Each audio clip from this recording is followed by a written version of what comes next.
আজ থেকে সব ধরনের জ্বালানি তেলের দাম বেড়েছে। প্রতি লিটারে 15 থেকে 20 টাকা পর্যন্ত বাড়ানো হয়েছে। শুধু তাই নয়, একই সাথে আজ সন্ধ্যা থেকে কার্যকর হয়েছে এলপিজি গ্যাস সিলিন্ডারের বর্ধিত দাম এবং সেটি 212 টাকা পর্যন্ত বেড়েছে।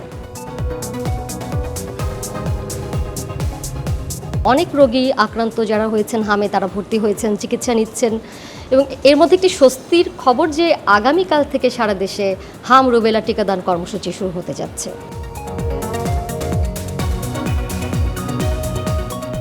পাকিস্তানের মধ্যস্থতায় যুক্তরাষ্ট্র ও ইরানের যে দ্বিতীয় পর্যায়ের আলোচনা, যেটি শুক্রবারের মধ্যেই হওয়ার কথা রয়েছে, সেটির ক্ষেত্রেও এক ধরনের অনিশ্চয়তা তৈরি হয়েছে এর মধ্যে।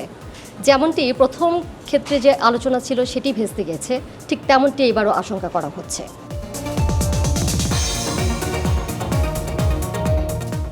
সারাদিনের এই সমস্ত উল্লেখযোগ্য খবরের পাশাপাশি আরও অনেক খবরের বিস্তারিত নিয়ে রাত 11টার সংবাদে থাকছি আমি দোলা ডলরেস। নিশ্চয়ই সাথে থাকবেন।